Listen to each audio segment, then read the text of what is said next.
तो पिछले कुछ सालों में जो मेरा एक्सपीरियंस रहा है एज अ फोटोग्राफर, मेरे को अभी भी लगता है कि ट्रैवल फोटोग्राफी एक ऐसा कैटेगरी है जिसके अंदर बहुत सारे डिफरेंट एंड इंटरेस्टिंग जॉनरास रहते हैं। फिर चाहे मैं बात करूं लैंडस्केप फोटोग्राफी भी आ जाता है, इवन स्ट्रीट फोटोग्राफी। तो इस वीडियो में मैं आपके साथ 5 ऐसे एक्सपीरियंसेस और मेरे पर्सनल जो सजेशंस आप लोगों के लिए रहेंगे वो शेयर करने वाला हूं। और उससे पहले हमें ये जानना ज़रूरी है कि ट्रैवल फोटोग्राफी का एग्जैक्टली मतलब क्या है। तो मेरे को पेपर वाली या बुक वाली डेफिनेशन तो नहीं पता, बट जितना मैंने सीखा है, समझा है, वो मेरे हिसाब से ये है कि जब हम एक जगह का जहाँ हम विजिट कर रहे हैं, ट्रैवल कर रहे हैं, अगर हम वहाँ के लोगों का, वहाँ के कल्चर का, ट्रेडिशन का, वहाँ की हिस्ट्री को अगर हम डॉक्यूमेंट कर रहे हैं फोटोज़ के मीडियम से, तो कहीं ना कहीं वो ट्रैवल फोटोग्राफी बन जाता है। तो इस वीडियो में मैं आपके साथ जो सजेशंस देने वाला हूँ उसमें सबसे पहला और जो मेरे लिए काफ़ी इंपॉर्टेंट रहता है वो है point number 1, and that is keeping my camera in my bag and exploring the city और लोकेशन। अब ऐसा मैं क्यों बोल रहा हूँ? Because camera is a medium जिससे हम फोटोज़ लेते हैं। अगर हम वही हम बैग में रख देंगे तो एज अ फोटोग्राफर हम क्या करेंगे? तो मुझे ये समझ आया कि जब आप एक जगह पे जाते हो, चाहे वो पहली बार हो, 5वीं बार या 10वीं बार भी आप जा रहे हो, हर बार कुछ ना कुछ नया होता है। या तो लाइटिंग अलग होगी, स्काई अलग होगा, हो सकता है आसपास कुछ ऐसे आपको एलिमेंट्स मिल जाएं जो शायद पहले आपने एक्सप्लोर ना किया हो। अब मैं आपको यहाँ पे कुछ फोटोज़ दिखाता हूँ जो मेरे हिसाब से जब मैं सेम लोकेशन पे मल्टीपल टाइम्स जाता हूँ तो still I am able to capture different and unique frames. Because हर बार मैं क्या करूँगा, अगर मैं गया एक जगह पे, मैं एक राउंड लूँगा उस लोकेशन का, 360 degree if possible I take a round में एक्सप्लोर करूँगा और फिर मैं थोड़े नोट डाउन करता हूँ पॉइंट्स कि यहाँ से मैंने लास्ट टाइम फोटो नहीं ली थी, हो सकता है कि कुछ अलग फ्रेम इन फ्रेम पर्सपेक्टिव आ सकता है, या रूल ऑफ थर्ड्स यूज़ किया जा सकता है, और काफ़ी कॉम्पोजिशन रूल्स हैं जिनके बारे में मैंने पहली बात करी है। तो अगर आप वो चीज़ कहीं ना कहीं अप्लाई करते हो तो एज अ ट्रैवल फोटोग्राफर आप यूनिक इमेजेस कैप्चर कर सकते हो। और एक और चीज़ मैंने नोटिस करी है एज अ फोटोग्राफर कि लेट्स सपोज मुझे बहुत अच्छा वाटरफॉल दिख गया, तो इस लोकेशन पे पहुंचते ही मैं कैमरा निकाल लूँगा और मैं सिर्फ वहाँ तक ही लिमिटेड रह जाऊँगा। बट अगर कैमरा मेरे बैग में है और मैं थोड़ा आसपास सराउंडिंग देखूंगा, हो सकता है मैं लाइटिंग को नोटिस करूँ और इस हिसाब से कुछ डिफरेंट फोटोज़ निकाल सकूँ just by may be using back light, side light और डिफरेंट लाइटिंग सिचुएशंस को यूज़ करके। मे बी क्लाउड्स बहुत अच्छे हो रहे हैं, उनको मैं थोड़ा नोटिस करके देन फ्रेमिंग अकॉर्डिंगली बना सकता हूँ। अब होता क्या है, जब आप एक नई जगह पे जा रहे हो जहाँ शायद आप पहले कभी नहीं गए और वहाँ का आप ट्रेडिशन, कल्चर या लोगों से इतना आप अवेयर नहीं हो, तो बेस्ट चीज़ क्या रहती है, जो वहाँ के लोकल्स हैं उनके साथ आप थोड़ा इंटरेक्ट करो, उनसे थोड़ी बातें करो।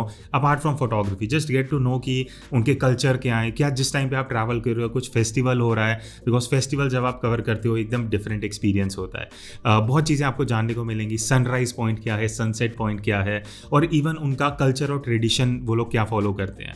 मे बी आप किसी ऐसे पर्सन से मिले जिनका आपको लगता है कि बहुत अच्छा पोर्ट्रेट आ सकता है, but instead of clicking candidates आप उनसे थोड़ा बात करो, थोड़ा ओपन अप हो जाओ, और तब जब आप उनकी फ़ोटोज़ लोगे एकदम डिफरेंट जो आप फोटोज़ है वो कैप्चर कर सकते हो। आप उनसे रिक्वेस्ट कर सकते हो किस लाइटिंग के हिसाब से आप फोटोज़ लेना चाह रहे हो, थोड़ा और टाइम आप बाय कर सकते हो just to click their portraits and उनके जो ट्रेडिशन और कल्चर है, जो रॉ एसेंस है, वो कैप्चर कर पाओ। और सबसे बढ़िया इसमें चीज़ क्या रहती है कि आपको कुछ ऐसी जगहों का एक्सेस मिल जाता है जो शायद आप एज अ ट्रैवलर नहीं जा पाते, बट आपके साथ कोई लोकल हैं तो आप उन रिस्ट्रिक्टेड जगह पे, या मे बी जो आप शायद नहीं एक्सप्लोर कर पाते, वो आपको जानने को मिलती हैं जो शायद इंटरनेट पे भी ना हो।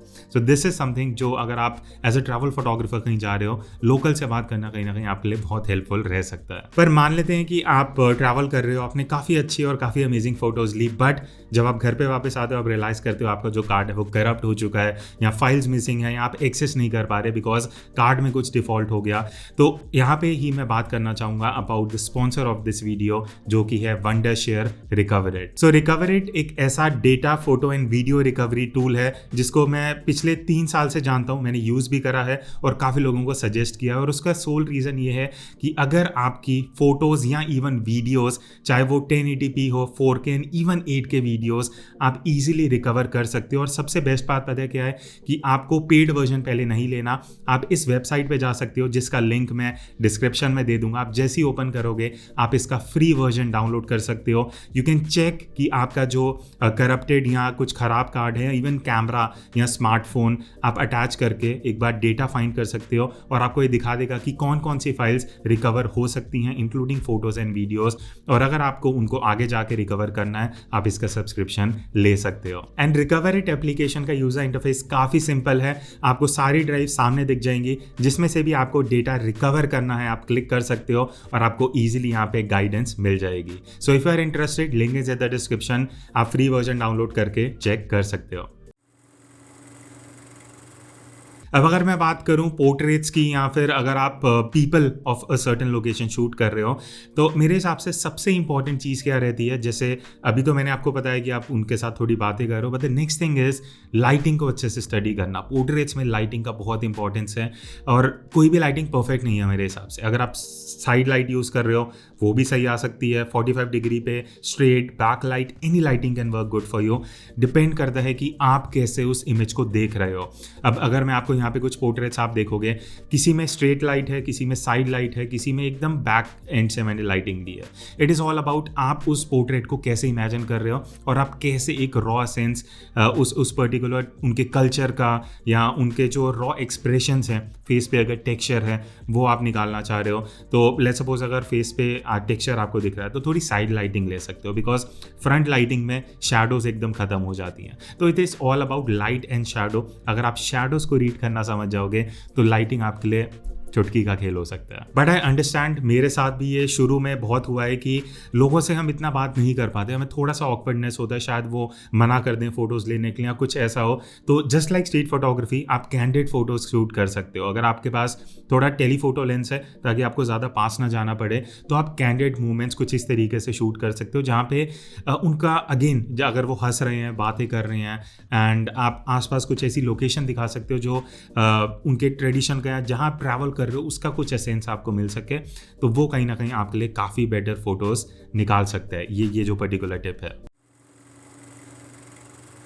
पर अब जो नेक्स्ट पॉइंट है वो इसका एकदम उल्टा पॉइंट निकल के आता है। जैसे मैंने आपको सजेस्ट किया कि लाइटिंग थोड़ा ऐसा हो कि फेस के ऊपर लाइट आ रही हो, but at the same time आप उसका उल्टा भी कर सकते हो। आप बैक लाइटिंग यूज़ करो, जो एकदम out of the box lighting है, जो शायद आपके साथ अगर कोई फोटोज़ ले रहे हैं वो प्रेफर करेंगे लाइट फेस पे आए, आप बैक लाइटिंग ट्राई कर सकते हो। आप कुछ ऐसी लाइटिंग ले सकते हो जो डिफरेंट इमेजेस निकाल सके। अगर उनके फेस पे लाइट नहीं आ रहा, बट आप कुछ ऐसा मैजिकल क्रिएट करो जो आसपास का जो इन्वायरमेंट है उसको अच्छे से दिखा रहा है, या मे बी एकदम क्रिएटिव फोटो आप निकाल पा रहे हो। बिकॉज लाइटिंग से आप एक इमेज का मूड डिसाइड कर सकते हो। Lighting is all about setting the mood and ambience.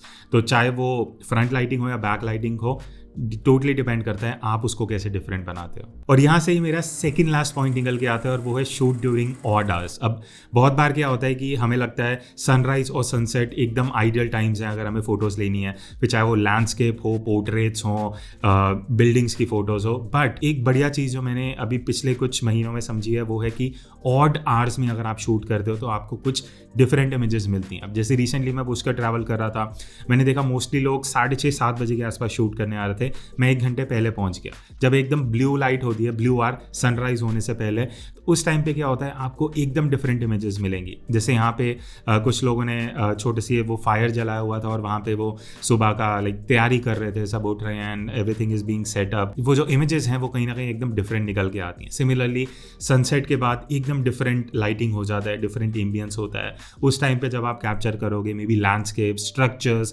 तो आपको स्काई में ब्लू कलर की लाइट मिलेगी जिसको हम ब्लू आर बोलते हैं, जो सनसेट के बाद और एकदम अंधेरा होने से पहले मिलता है। तो इट इज़ ऑल अबाउट आप जितना डिफरेंट लाइटिंग में जाओगे आपको कुछ अलग ही मिलेगा। सिमिलरली दोपहर का टाइम काफ़ी लोग अवॉइड करते हैं, बट अगर आप दोपहर के टाइम में फोटोज़ लेते हो आपको बहुत इंटरेस्टिंग शैडोज़ और पैटर्न्स मिलते हैं जो आपको दिन के टाइम या शाम के टाइम शायद ना मिल पाए। अब लास्ट में मैं बात करूंगा इक्विपमेंट की, और इक्विपमेंट में सबसे इंपॉर्टेंट है लेंसेज, कि कौन सा लेंस आप चूज़ करते हो ट्रैवलिंग के लिए। बिकॉज अगर आपके पास 3 ऑप्शंस हैं, प्राइम और जूम लेंस दोनों, तो वहाँ सबसे बड़ा कन्फ्यूजन आता है।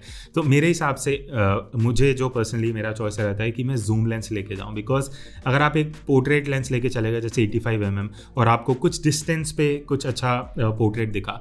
अब उसके लिए आप शायद पास ना जा पाओ, या आपको लैंडस्केप कैप्चर करना है तो आप लिमिटेड रह जाओगे 85 mm पे। सो इसलिए मुझे लगता है जूम लेंस, चाहे वो 16-35 हो, 24-70, 70-200, कोई भी जो ऑप्शंस आपके पास अवेलेबल हैं वो आप ले सकते हो जूम लेंस में, स्पेशली अनटिल एंड अनलेस आपका स्पेसिफिक रिक्वायरमेंट है कि ऐसा ही शूट करना है।